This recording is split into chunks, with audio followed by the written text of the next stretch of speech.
All right. Thank you very much for organizing this meeting, the World Bank and the EIF. And I would like to say hello to everyone. And of course, we look forward to the presentations we are going to hear now, as well as the commentators that are going to follow. But before I give the floor to Roberta for her few minutes, I'd like to make two preliminary remarks, if I may, concerning the document that is under discussion today. The first, as the document really emphasizes, the drag on development in the MENA region have been the prevailing conflicts which did not permit it to catch up with the rest of the world. In fact, they have dragged it down. MENA's average per capita income increased by just 62% according to the report over the last 50 years. In comparison, over the same period, the increase was fourfold in emerging market and developing economies. The second insight of the report draws attention to significant and still untapped potential in MENA that deserves the attention of policymakers, such as better allocation of talent in the labor market and closing the gender gap in employment, etc. But in the end, to really efficiently tap the existing economic potential and catch up on the frontier with the rest of the world, the attainment of durable peace in the region is a prerequisite.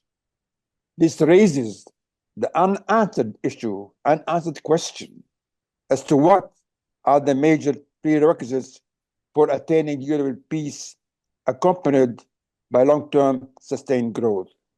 Is democracy one of these major prerequisites? I leave this as a question. I don't know whether any of you would care to answer. Perhaps Shahid and Raimondo might wish to volunteer. Anyhow, thank you. These are my simple remarks.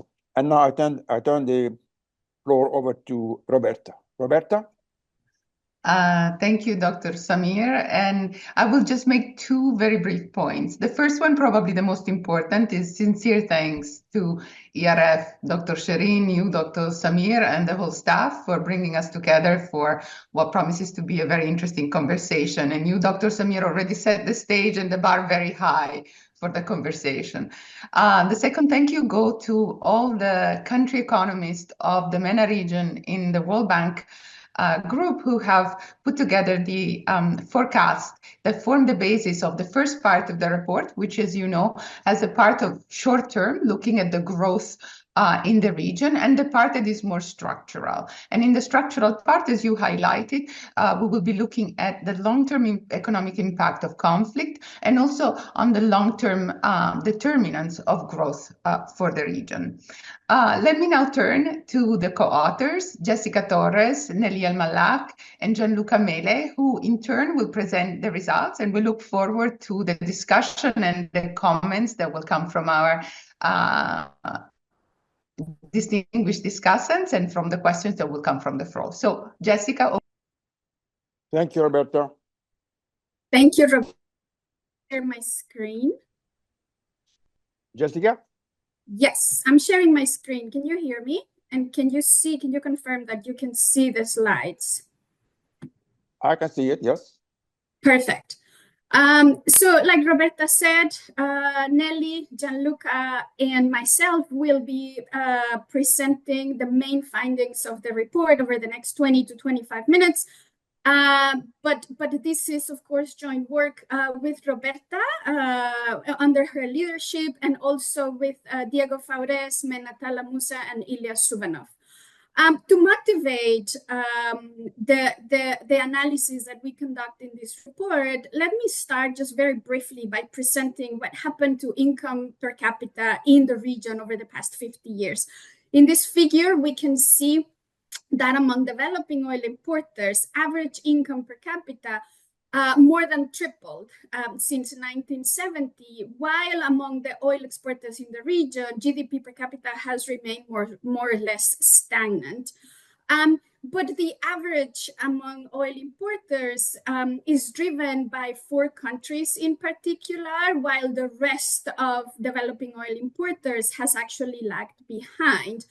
And as of 2019, the latest year available in the data, GDP per capita in MENA, as Dr. Samik pointed out, is only 25% the level of the frontier, which in this literature is typically the United States.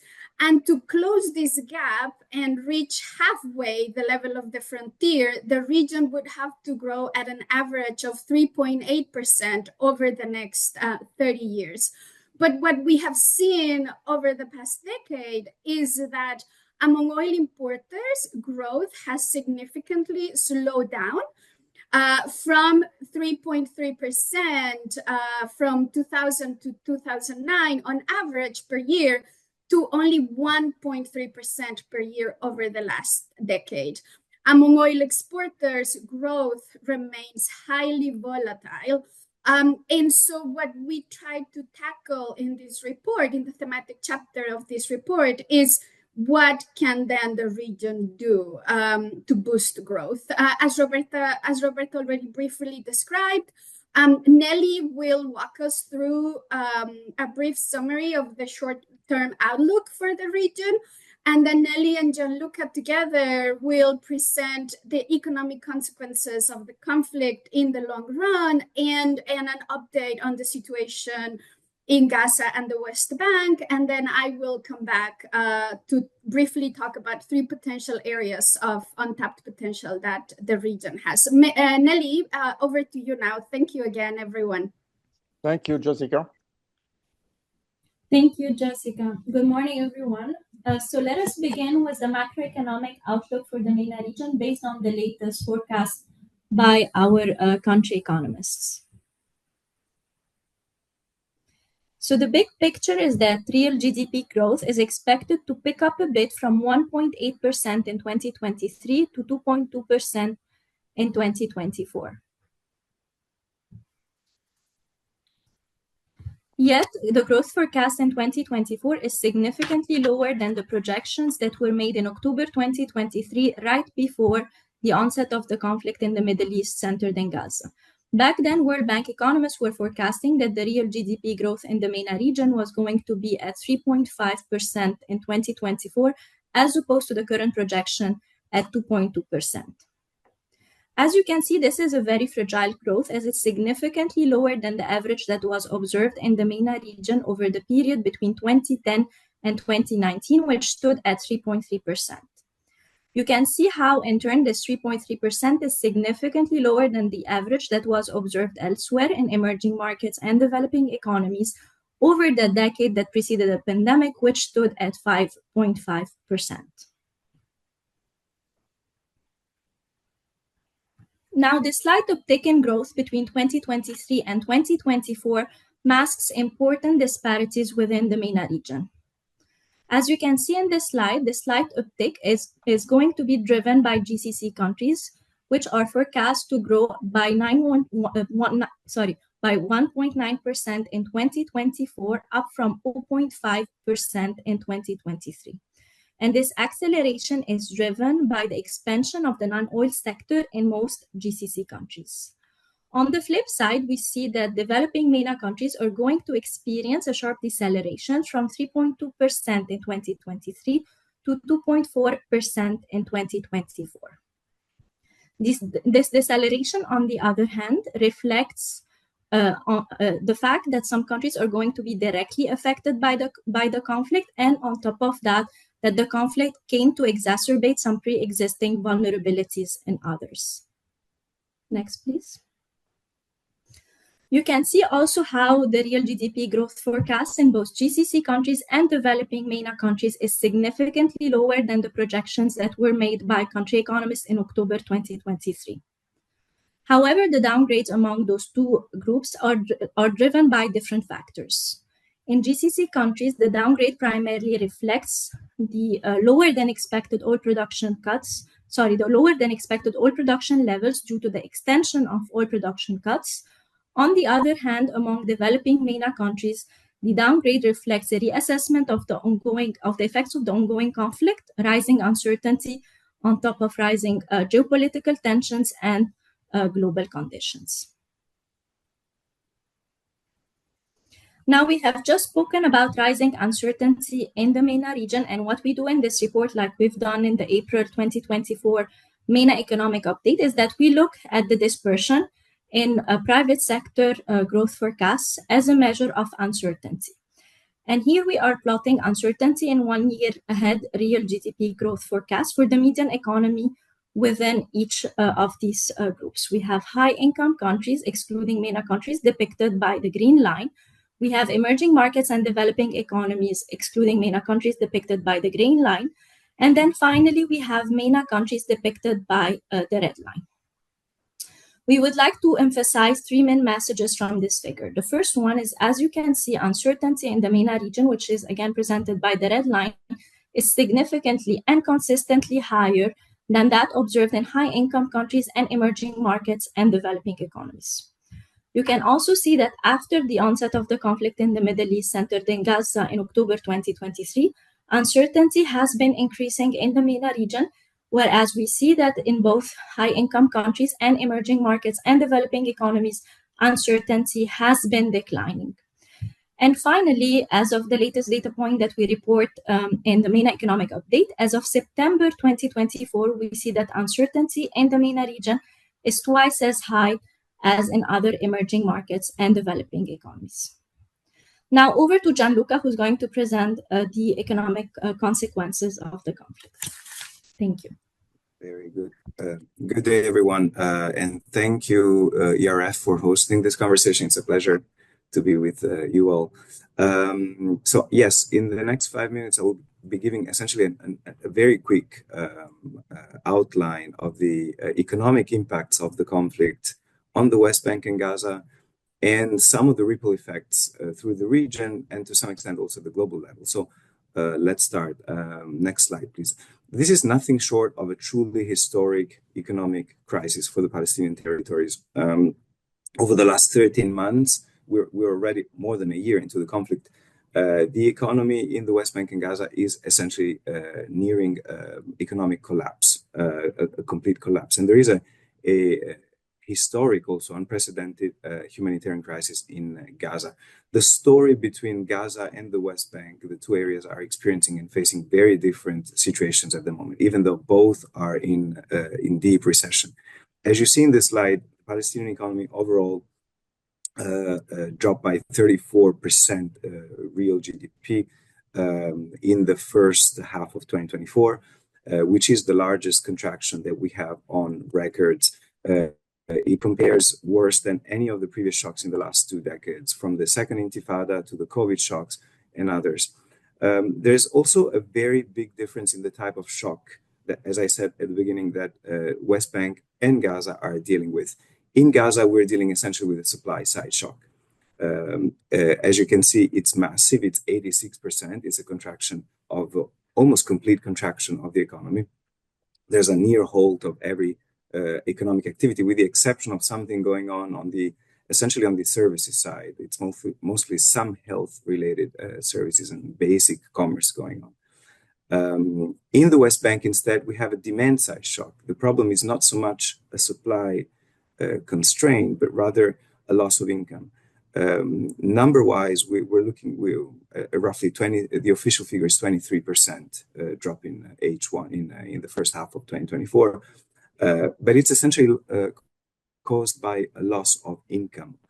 It's a little bit of a long story, but in short, there's roughly 130,000 Palestinians who used to work in Israel before the conflict and have lost access to their jobs because of the removal or the cancellation of some of these permits. And these people represent a large chunk of the aggregate demand of the consumption in the West Bank. So as these people don't earn their income, this actually triggered massively the economic drop in the West Bank.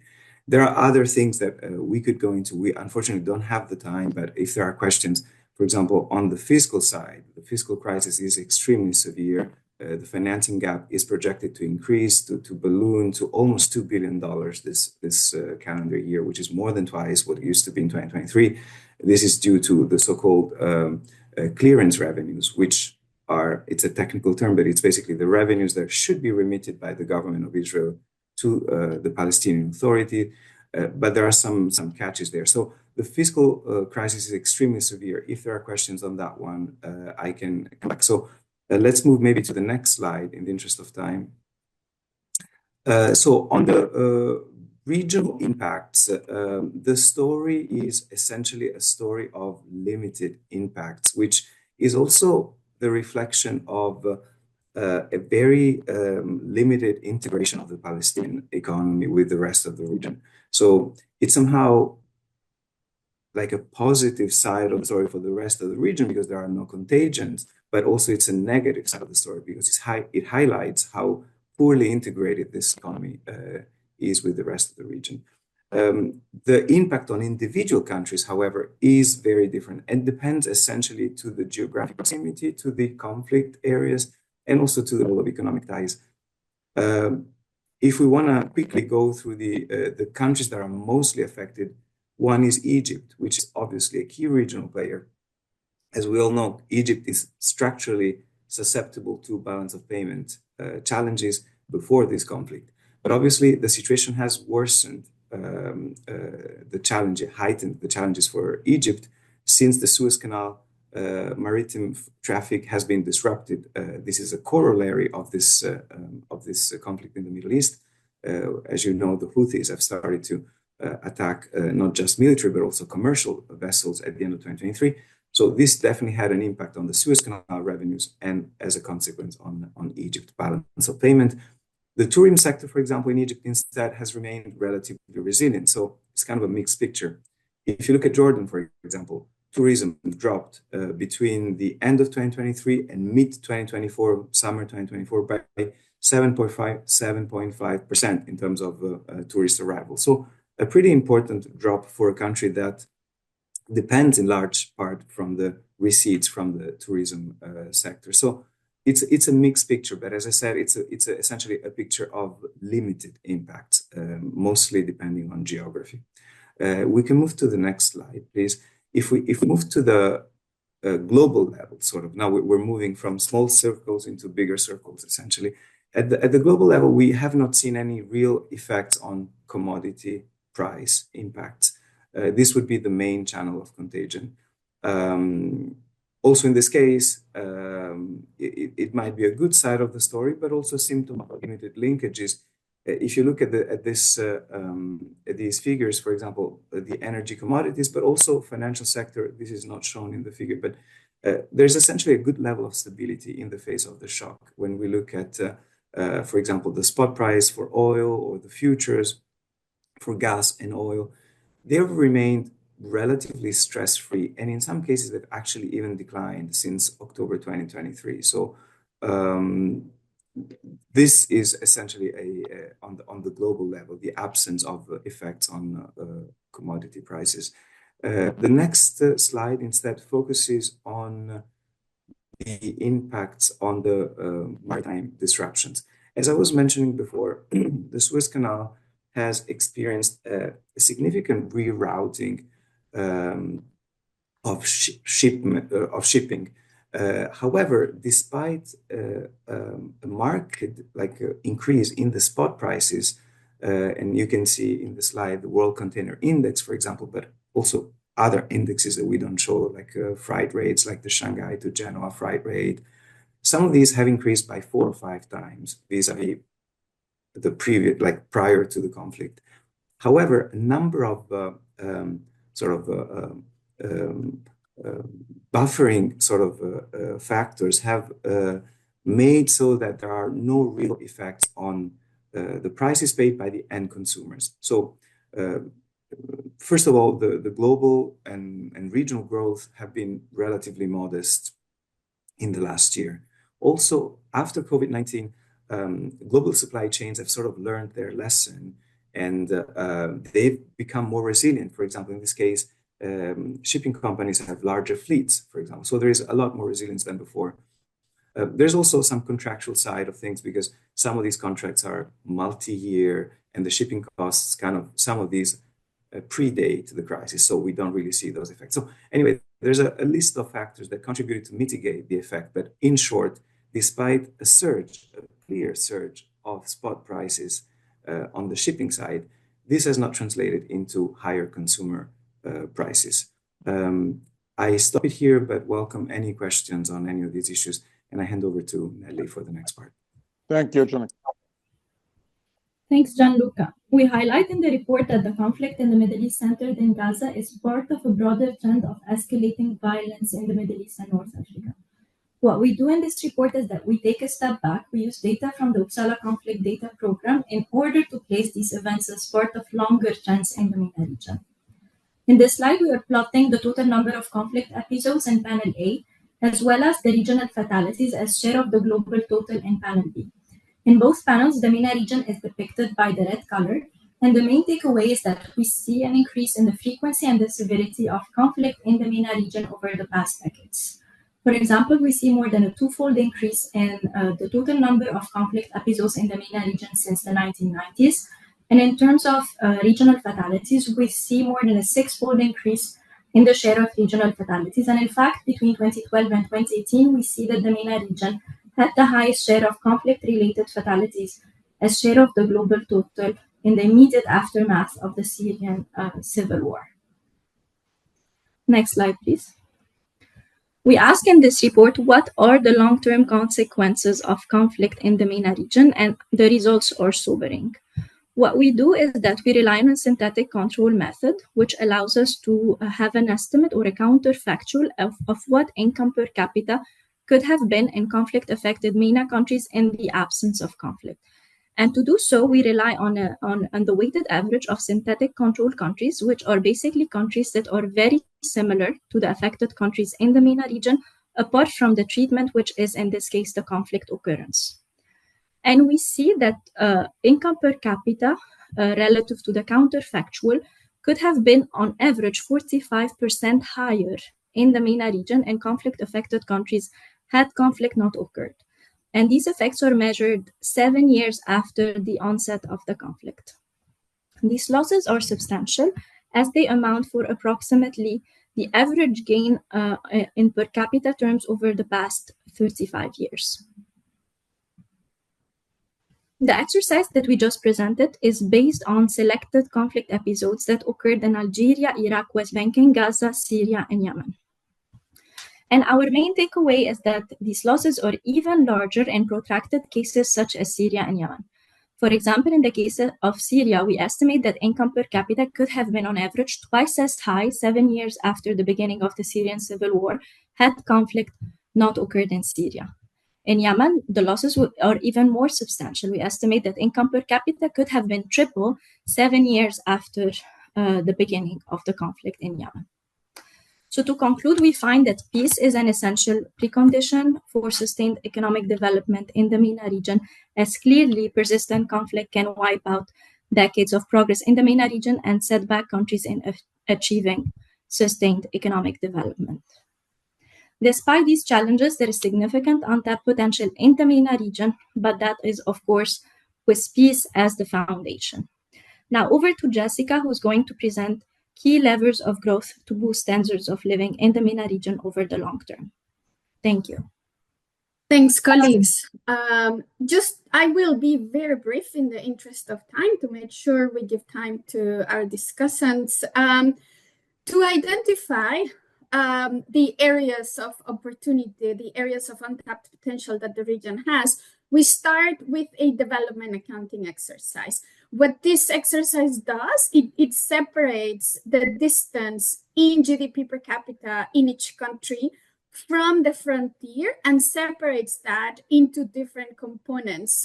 Think of the typical production function. And so the point of the exercise is to try to assess whether gaps in GDP per capita are driven by gaps in physical capital, gaps in the talent side of the production function, namely human capital per worker and how many people are actually employed, and differences in total factor productivity, or TFP. And what productivity tells us is not about quantities and how much, the endowment of each country, but how these endowments are being used. And what we find is that a large chunk of the gap from the frontier is explained by differences in employment to population ratios and differences in how resources are being used. And then from there, we are going to look at three specific drivers of growth. One, closing the gender employment gap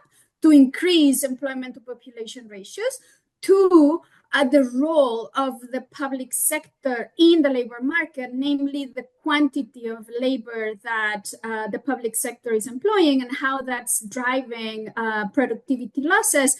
And finally, the potential for more innovation through international trade and more data transparency. What the exercise suggests, like we said, is that one of the main hurdles to growth in the region is the low rates of employment to population ratios. And this is the case for all developing MENA. What we are showing here is, for example, in Egypt, employment to population ratio is only around half of the rate in the frontier economy. And this is a suboptimal use of talent when we think of the enormous gains in human capital in years of schooling that the region has exhibited over the past 50 years. And we all know one of these drivers for the low rates of population of employment to population ratio is the low rate of female labor force participation in the region. In this figure, we are showing gaps in labor force participation, the rate of males minus the rates of females in MENA, in the MENA region. And we see that these rates are the highest even among income peers.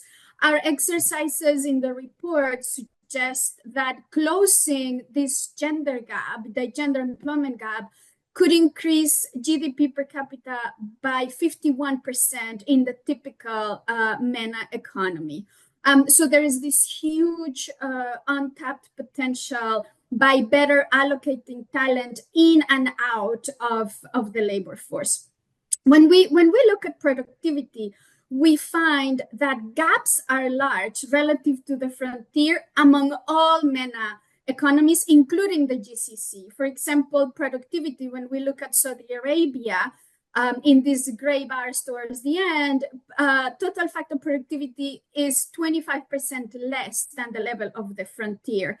And we invite the readers to look at the report and in detail. We elaborate there on the methodology, data, etc. And we are happy to further engage if there are more questions. To increase total factor productivity, there are two ways. One is with a better allocation of resources, meaning a better allocation of capital and labor across firms, across sectors, across occupations.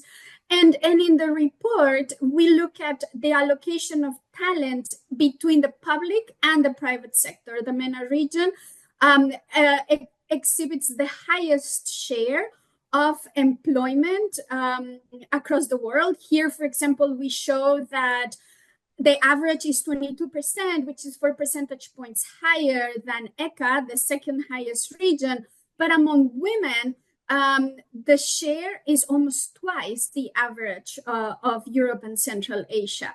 This necessarily doesn't have to be detrimental for growth if this larger share of employment, which in turn translates into more public goods, if these public goods are delivering productivity enhancing goods and services. But what we show is that on average, a higher share of employment in the public sector in the region does not necessarily translate into higher quality infrastructure. In this figure, for example, Algeria has 2.5 times more employment in the public sector compared to the OECD average, but the quality of infrastructure is about 40% less than the OECD average. And so our computations show that if this labor were to be optimally reallocated from the public into the private sector, productivity gains would be as high as 5% in Iran, 8% in Egypt and Tunisia, 9% in Jordan, 46% in Algeria and Iraq, which are economies where the share of employment in the public sector exceeds 60%. This number, very importantly, assumes that the efficiency of public goods in boosting the private sector is the average of developed economies, which is perhaps an unrealistic assumption. And if we were to assume lower levels for this efficiency, the productivity gains would be much higher, twice as high. The second way to boost productivity is with more innovation, with moving production to using techniques and knowledge at the frontier, at the level of the frontier. What we find in the report, what we document, is that the region lags in the quantity and the impact of the knowledge produced, which suggests that there's still lots of room to grow in these two areas.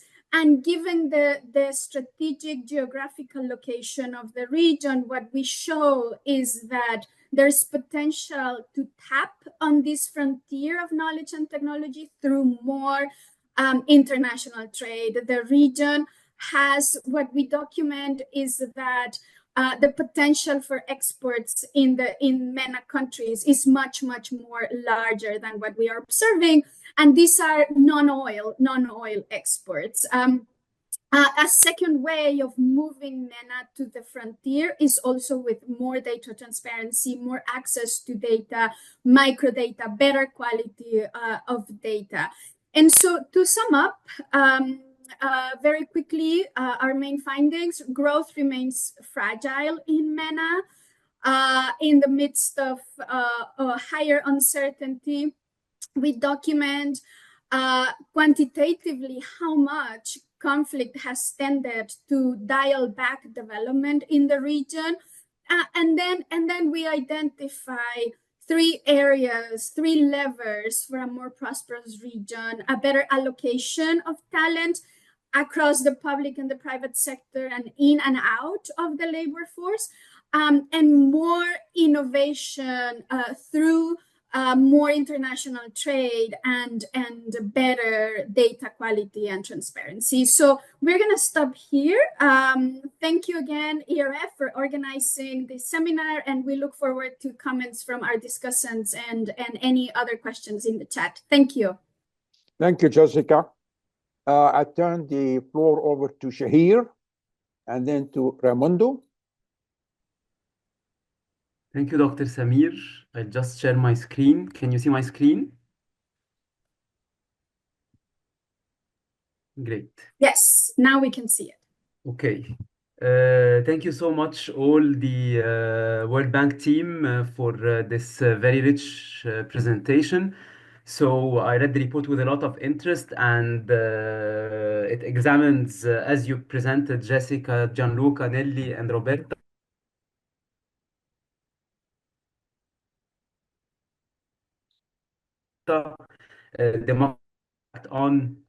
the impact of conflicts in general on the MENA region, which is very important.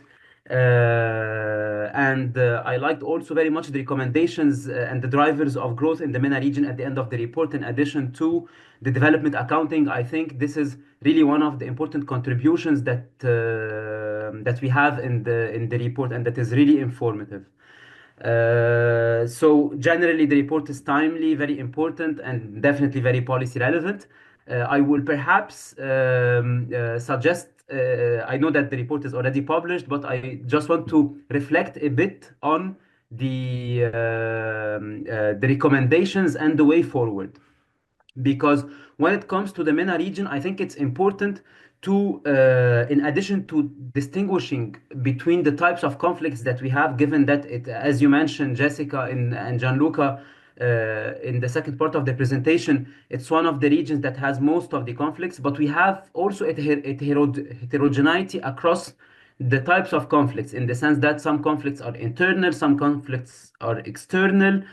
And bearing in mind the heterogeneity in the types of conflicts and the heterogeneity in terms of the characteristics of the countries, in the sense that we have some countries that are oil rich and others are oil poor, and another complexity, a layer complexity, pertains to the homogeneity in the country itself, whether we have ethnic and ideological homogeneity or ethnic and ideological heterogeneity. I think this can help us distinguish between four groups of countries, and this can consequently affect the recommendations that will post-conflict period, or reforms for the post-conflict period, in a sense. So clearly, if we take the oil component into consideration, this will affect the fiscal space and the ability to spend on reforms in order, as you said, to achieve the long-term growth. And also, this criteria of homogeneity within each country will affect also the likelihood of conflict eruption afterwards. So I think it could be interesting to tailor the recommendations for the way forward based on those structural characteristics. On the one hand, the conflict type, and on the other, the structural characteristics of the countries in question. And adding to this, I think also, given that you are mainly talking about long-term determinants of growth in the sense of knowledge, human capital, and so on, we're going to face another serious trade-off, given that, I mean, with all the conflict that we have for conflict-affected countries and countries that are affected by the conflicts in other countries, we're going to have this trade-off between stabilization versus structural policies, in the sense that all these countries, they will have to adopt stabilization policies, either fiscal or monetary policies, in order to stabilize the economy in the short term.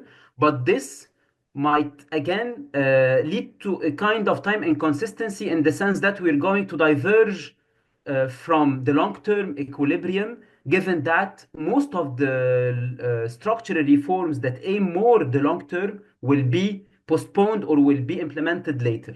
And I think this is, for instance, one of the main problems of the Egyptian economy, in the sense that most of the focus is really around stabilization policies, which always postpones the structural policies, and therefore we do not really address the root cause of the problems that we have. So I think this trade-off that we have between stabilization and structural policies will be even more important now, because we will have to implement more stabilization policies than structural policies. And that's why I think that most of the structural policies that are proposed in the report will be delayed because of this trade-off, I think. And that's why I think we will have to further discuss what would be the optimal point between stabilization policies in the short term to stabilize the economy, and the structural policies that will really help those economies achieve a higher potential GDP. Two last points. I know that I have 5 minutes. Yes, yeah. Quickly. Yes, and when it comes to the macro reforms, I think also that a clear question will be the aid that will be given to the countries that are suffering from those different types of conflicts, and what are the macro implications of the aid in terms of the exchange rate appreciation, in terms of the volatility of the aid that can affect the economic growth of these countries. So clearly, the importance in this case of the reforms, and in addition to this, and I think this is central also to the knowledge part that Jessica presented at the end, is the quality of institutions, because we cannot really talk about the long-term determinants of growth without a special focus on relevant institutions that will help achieve this long-term growth. Clearly, and that's the last point, among the structural reforms you mentioned also the reallocation of resources, and I think still that services are very important for the MENA region, and they are still heavily regulated or protected. So without service reforms that can that are by definition labor intensive and women intensive as well, I think it will be difficult to talk about employment. And this will also, if we really focus on the services sector and make it more competitive, this will change a bit the growth model that we have, that is entirely based now on capital intensive sectors in most of the MENA countries. And that's why job creation is still very weak. So to sum up, I think 3 points. First, the trade-off between stabilization and structural policies that is important in a conflict setting for the MENA region. Second, the importance of the services sector. And third, the importance of institutions to which knowledge is very sensitive. Thank you so much, and congratulations once again on the very interesting report. Thank you, Dr. Samir. Thank you, Shahir. Raimundo? Yeah, thank you very much for the invitation to read this report. Let me see if I can share my screen with you. Is it working? Okay, Yes. great. Okay, thank you. Since the time is very short, I'm going to move forward as fast as possible. Clearly, this is a very well written. It's a solid research report. It has far-reaching analysis of where MENA is and what are the prospects. So it's a welcome contribution, as usual with the World Bank report. The macroeconomic outlook at the beginning provides an interesting assessment, although very sad, about the situation. Then comes a conflict in Gaza, Lebanon, and the region. And then there is what we can term long-term windows of opportunity for the region.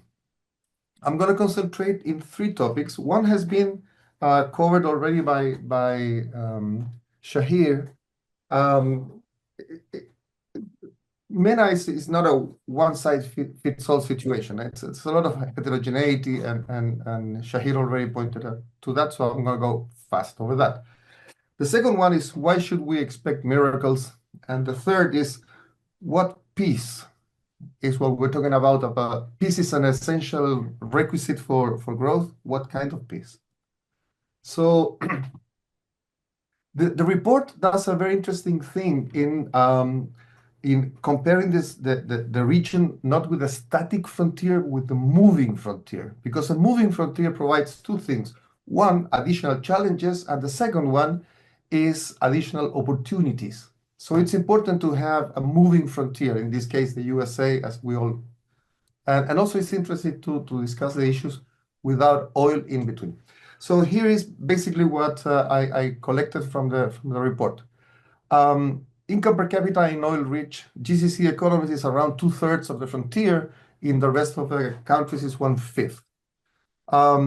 Capital to output ratio in GCC is much larger than in the frontier.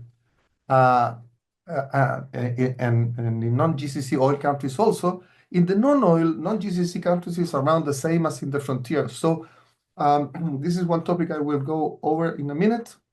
Schooling is between 2/5 and 3/5 from the frontier. And the differences actually are very important in employment to population. Shahid just talked about that in his presentation. There's a much higher ratio of employment to population in oil-rich GCC countries, basically because population is a demand-driven thing, right? It's endogenous. The population is not exogenous in that case. basically because most of the population are migrants. And then it's one half and between one half and 3/5. So there's a lot of space there. And then productivity. So if we collect all this in snippets, from my point of view, it's not capital accumulation. That is not the issue and I think Jessica also mentioned the same. It's not capital accumulation. So this issue of having or not having foreign aid, from my point of view, is secondary. It is not human capital. There is a lot of human capital in the region. The quality of the human capital may be too low for our expectations. But then again, reforming education is a slow process. Don't expect any big jump in the next, I don't know, generation or 2 generations, simply because the labor force is already educated. You have to start improving on education, but it will take a lot of time to change the entire labor force knowledge. It's also very costly and highly risky. As we all know, in Latin America, most of the reforms for the education sector end up at the university level, which is where its profitability, social profitability is lowest. If you're going to invest in education, do it in preschool or primary school more than at the third level. Ben Shahir and Jessica talked about private employment. I agree.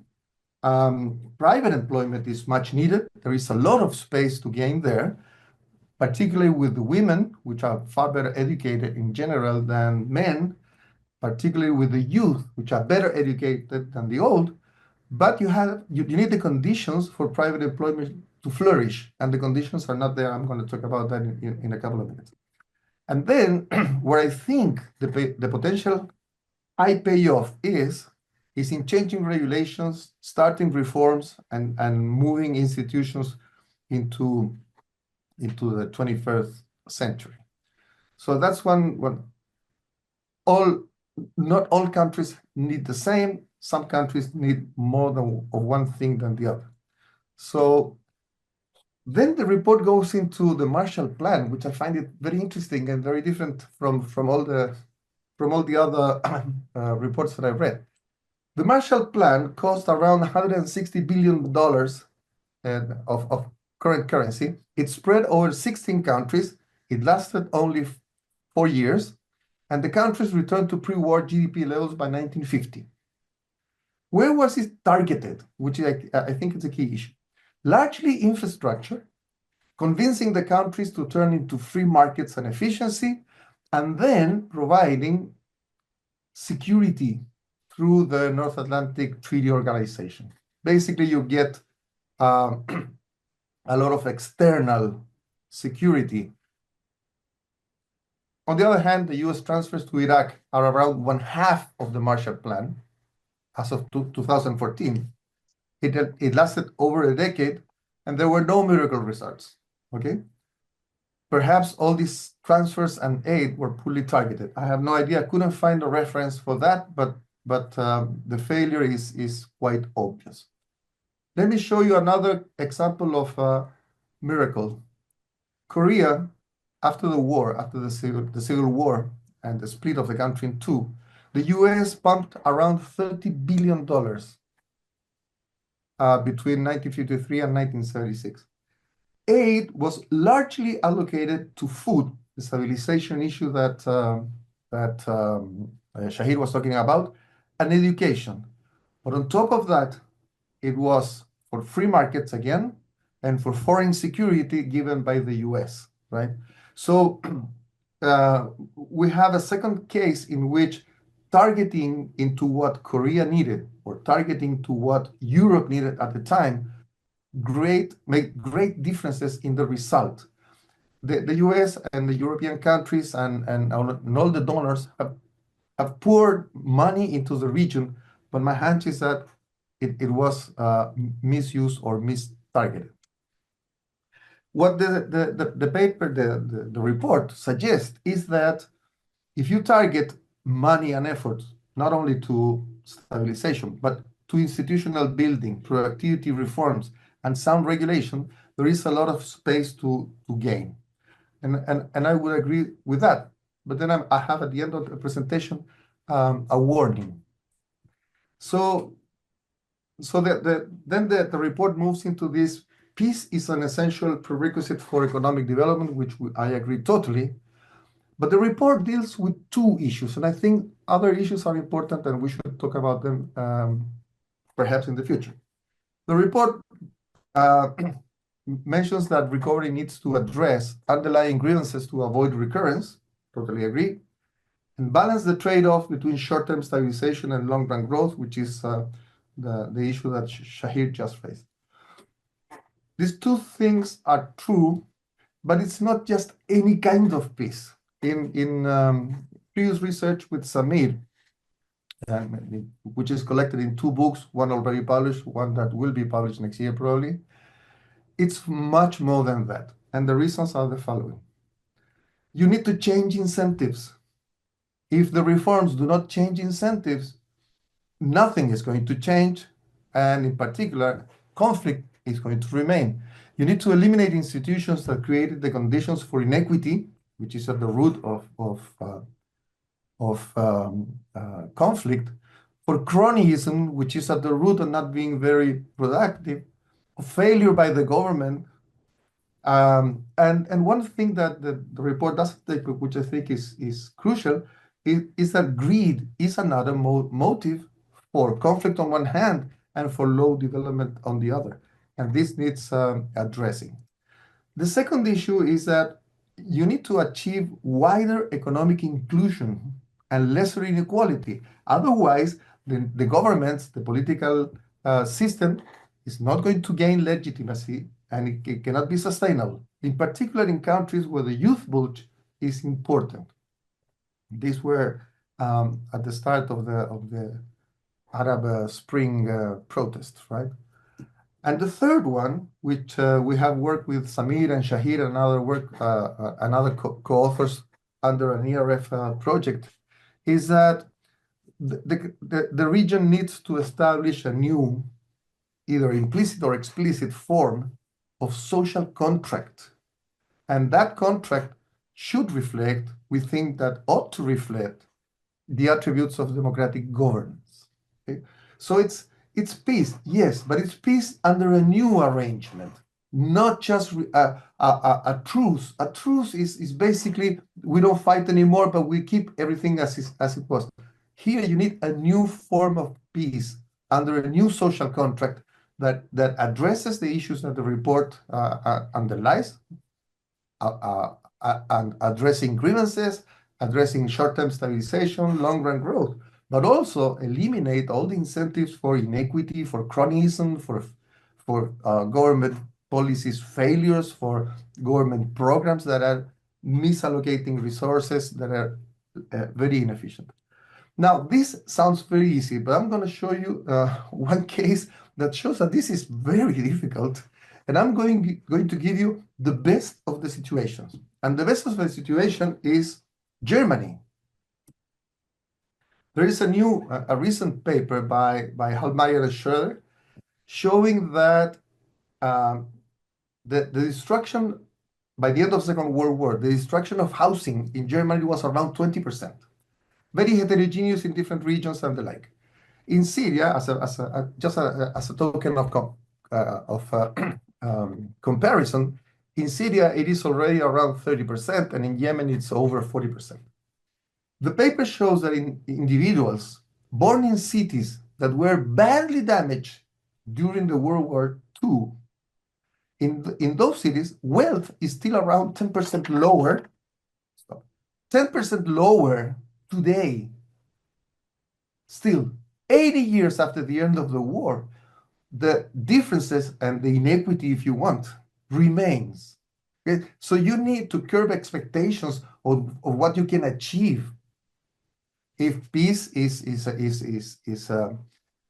sustainable peace is there in the region. Not only is a problem of wealth and income. Another paper from Abkulut Yüksel, it's in the ISA working papers, show that the war produced a long-lasting detrimental effects on the human capital formation of Germans.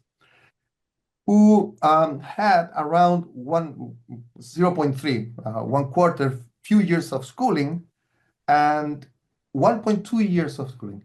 If you take a look to what is going on in Gaza, for example, schooling has already disappeared.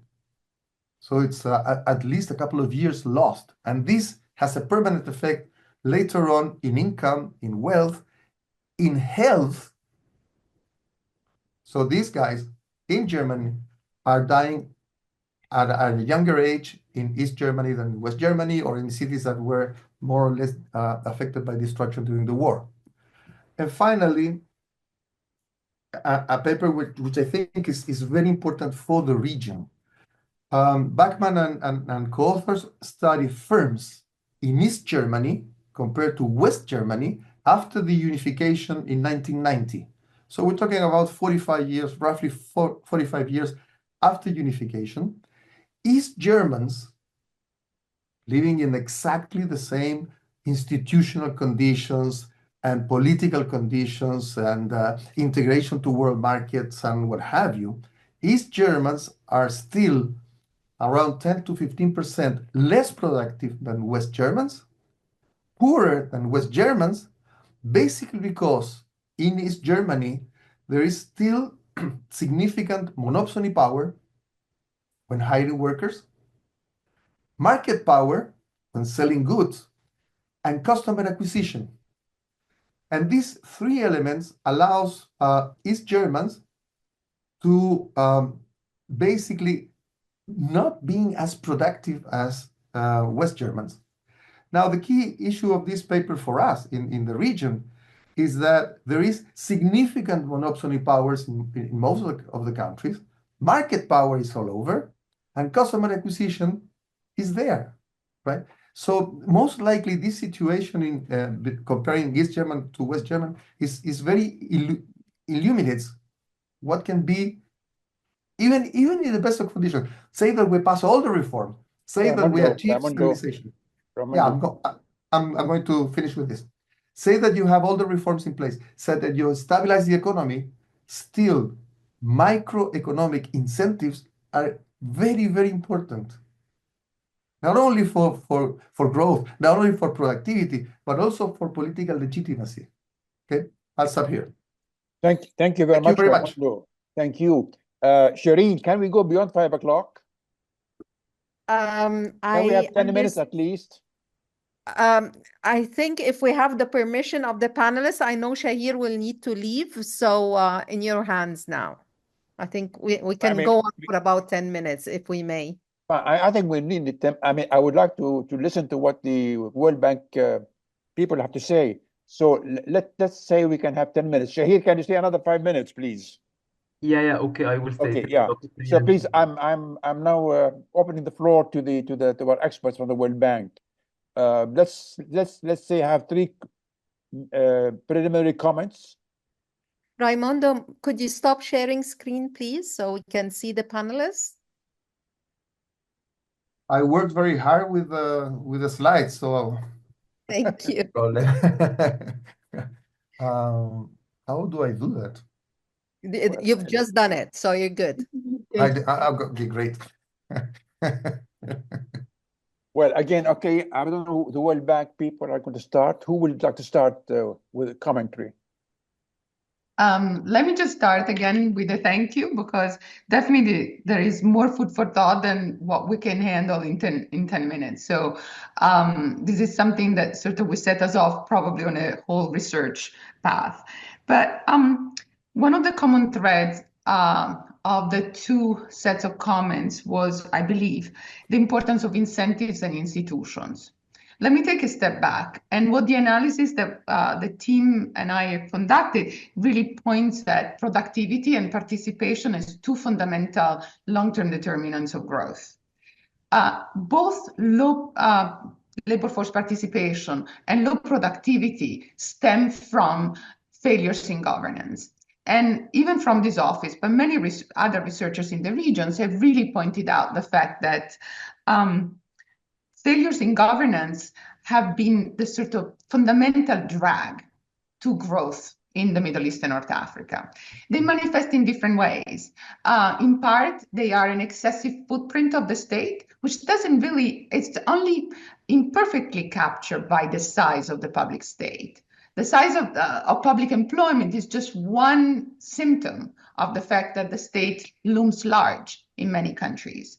But actually, what is really more fundamental is something that is not unlike the evidence that Raimundo pointed us for Germany in terms of market structure, competition, contestability, level playing field between the public and the private sector.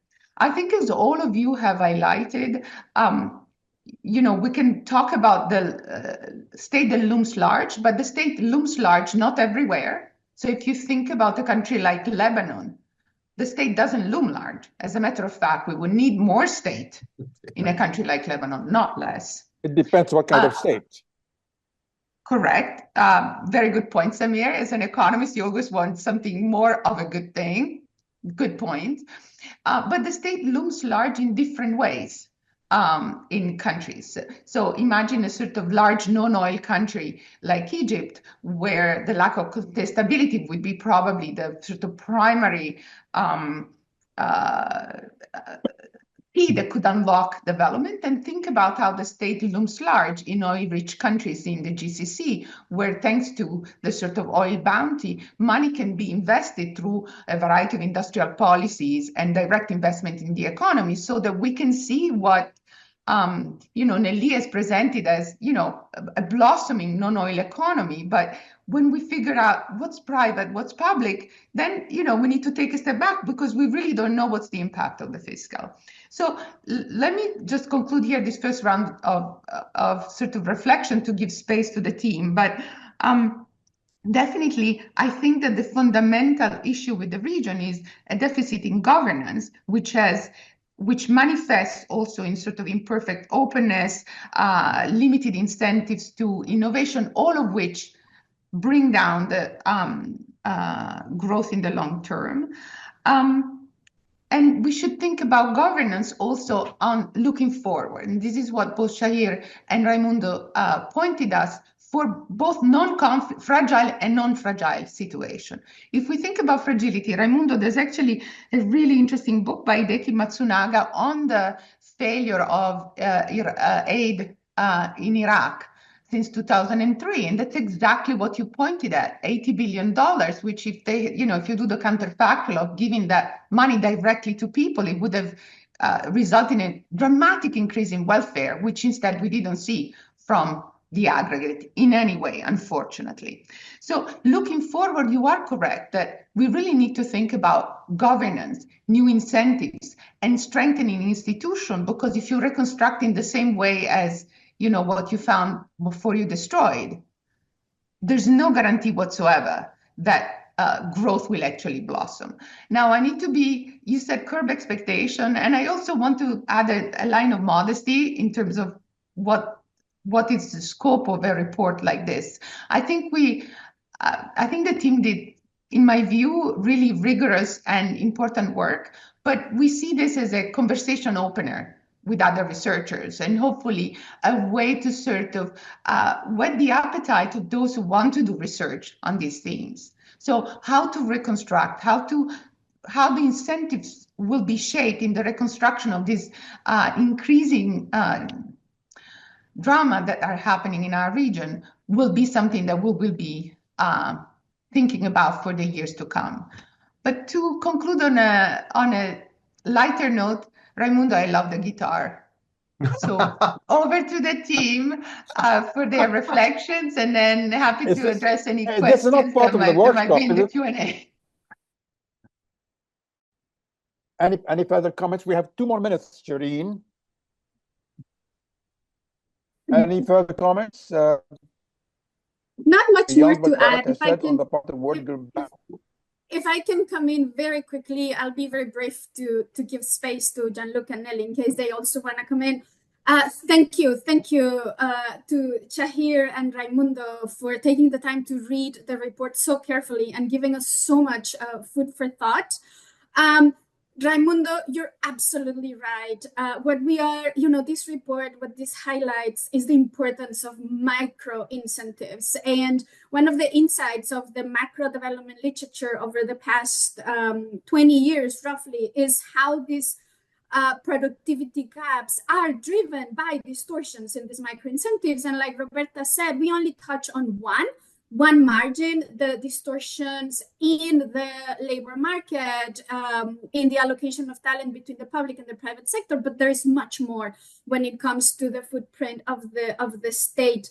On human capital, also, just to be more precise, what we are arguing in the report is not that human capital is irrelevant. Despite the remarkable gains over the past 50 years, we can still talk about quality, etc. But what we find is that the MENA, when we benchmark it to other emerging markets and developing economies, gaps in human capital are not that large. Where the action is, what is atypical is in the low rates of employment in the region. That is unlike what happens in other developing economies. And then finally, one comment, Shahir, on the need for a dynamic private sector. I just want to mention the April economic update will delve into that topic, precisely how to make private sectors in the region more dynamic. So Shireen, we hope we can come back in April to share our main findings then. And so I'm going to stop here. Gianluca, Nelly, please, if we can have Samir 1 more minute in case they have something to add. Thank you again. If I may comment, so first of all, thank you so much, Shahir, and thank you, Raimundo, for the very good comments you gave us. One area that I wanted to comment on is I think a point that was made by both Shahir and Raimundo, which was related to the delicate balance between balancing short-term needs in order to advance stabilization effort versus long-term needs for structural reforms. And I think we fully agree on the need to balance both, and that's what we try to make as a point in the report. So just to highlight an example from Iraq, as you had mentioned, Raimundo, I think there was like between $6 and $80 billion that were spent in reconstruction in Iraq. However, most of it at the end went to the oil sector, which employs maybe 1 to 2% of the labor force in Iraq. And in fact, the 2019 survey that was conducted in Iraq highlighted that individuals perceived lack of opportunities, job opportunities, as one of the primary barriers that needed to be addressed to transition to peace.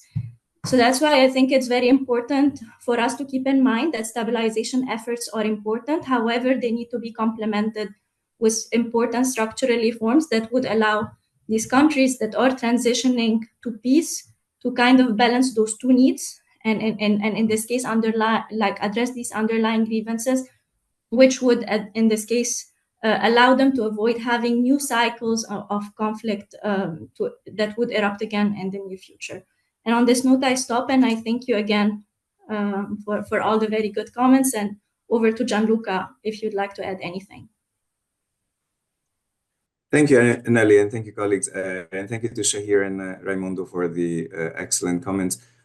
Not much time to delve into them, but I see eye to eye to what Nelly was just mentioning in terms of this tension between stabilization policies and structural reforms. I think it's very important to keep eyes on the long-term gains, avoiding to the extent possible the shortcuts that sometimes are necessary, but I think it's very important. It's our role as development practitioners to keep the eyes on the ball, which is the long-term gains, and especially on job creation. I think this is really, and it has come through the various comments. I think creating jobs provides not just income, it provides dignity, it provides a sense of purpose. It provides that change that then reverberates through the social economic kind of contract that makes a society. So I think that is fundamental. And in our society, in our economies, in the MENA region, unfortunately, these are economies that have gone through, as colleagues have said before, through a lot of fragility that is basically accumulated through different levels of shocks. But also, I think another point that I believe Raimundo was mentioning before is also this multiplicity of like the difficulty of attracting aid at some point, because there's a multiplicity of crises all over. So I think keeping eyes on the ball and focusing on de-risking, focusing on creating predictable rights, rule of law, land management, everything that can help creating jobs is the main, and the productivity gains that were mentioned in the discussions, I think, is what can help turn the page. And thanks again. A very, very insightful discussion. Thank everyone. I think this has been an excellent workshop, excellent ideas, and I'm sure there are many, many things to be developed in later writings. And thank you, the World Bank. Thank you, the commentators. Thank you, Shireen.